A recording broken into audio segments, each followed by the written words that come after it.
So we got an email in from one of our YouTube viewers, and he was asking, among other things, if we ever have a disagreement on the golf swing. And I could only think of one time we've ever had a disagreement, and it was a big one. Yeah, so we're out playing golf. I've watched Mike hit 4 tee balls in a row in the left trees. Hey man, I'm just letting you know, your driver is aimed 50 yards left. The face is dead close. I said you've lost your mind.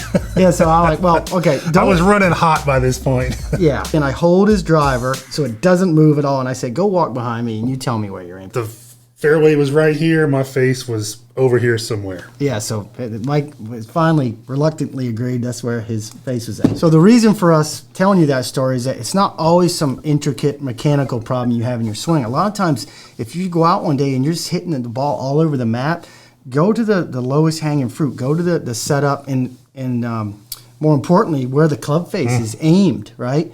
You got to get that thing somewhat in the general direction of where you want the ball to go. So let's go to the store, pick up a few items, and we'll show you guys how to dial in your club face.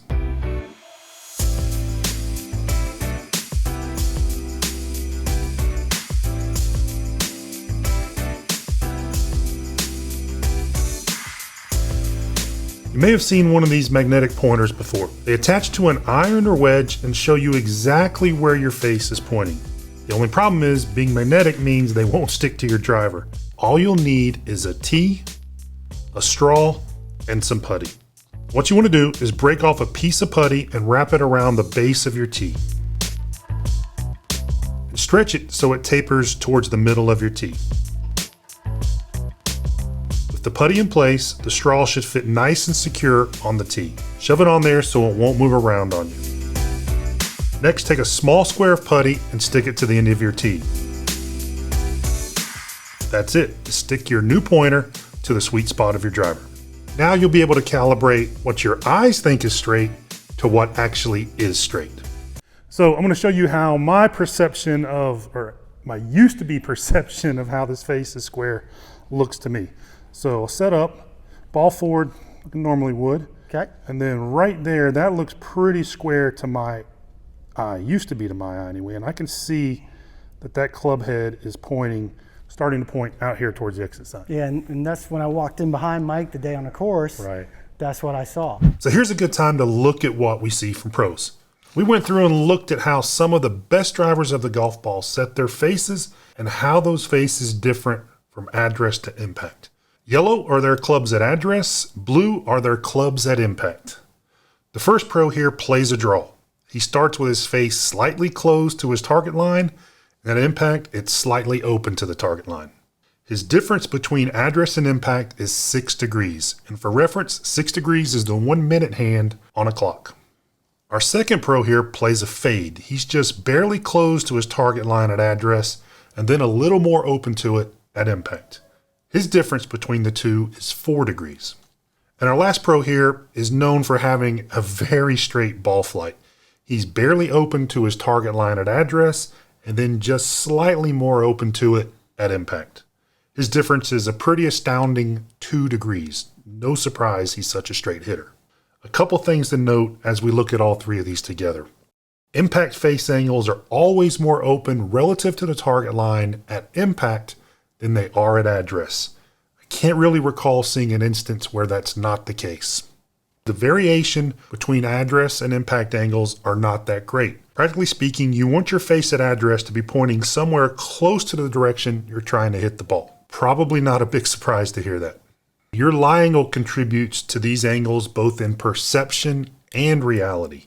And all that means is that at address, your grip will be lower than it is at impact. The lower the grip, the flatter the lie angle, and the more the face will point closed. The higher the grip, the more upright the lie angle, the more the face will point open. If you had the opportunity to measure players from all levels, you'd quickly recognize that what golfers perceive as being square is heavily biased towards being closed. My perceptions, your perceptions, for where that face is pointing is a perishable skill, and it needs to be calibrated from time to time because it will get out of whack. Oh, and by the way, that's the same thing we see in our golf schools every month. It's exactly right. Every month we see faces way shut at setup. And maybe you don't know we do golf schools, but we do them every single month.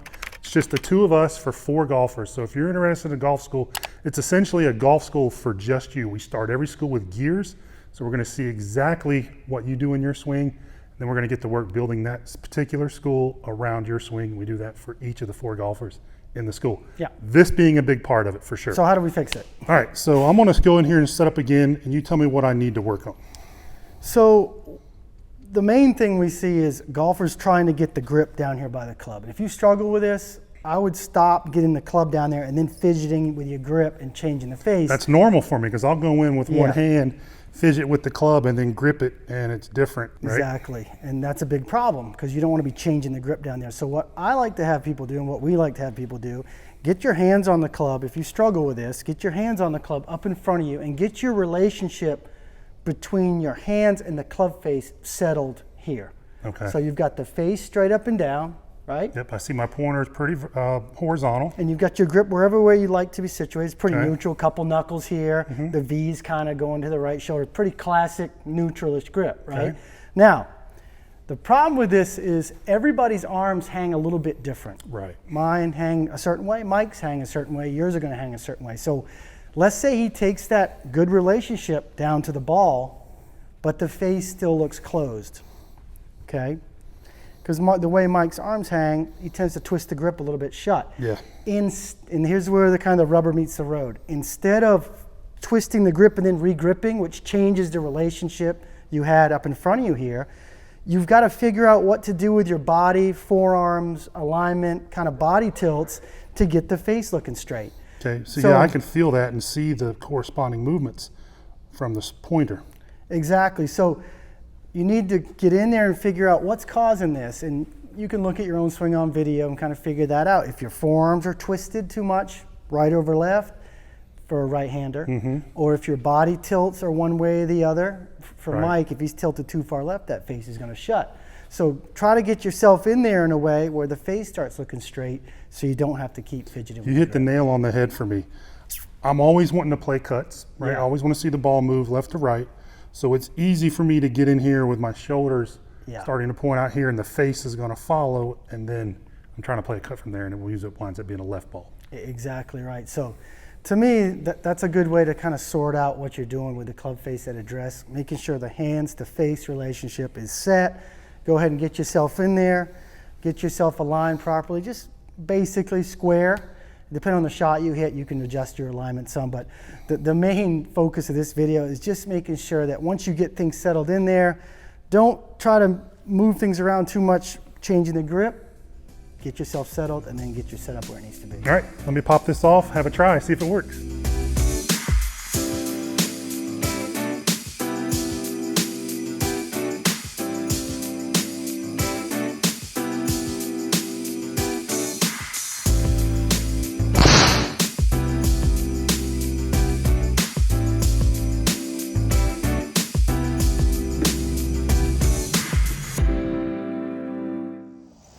If you enjoyed today's video, go ahead and give us a like, give us a thumbs up. Also, if you have a question about the video or there's a topic you want us to cover in a future video, leave it down in the comments below. We read every single comment and we respond to them, and that's how we create new content for you in the future. Now, if you haven't already, go ahead and click the subscribe button so you know exactly when one of our new videos comes out. If you want more compression on your iron shots, more tour quality, solid iron shots every time you go out to play, we created a free video just for you. In the pinned comment below, you're gonna find a link. Click on the link, gonna be taken to another page. You're gonna enter your name and your email address. Once you do that, you're gonna be taken instantly to the free video training where you're gonna learn our #1 go-to drill to get more compression on your iron shots, which is gonna allow you to hit more greens and have more fun playing the game.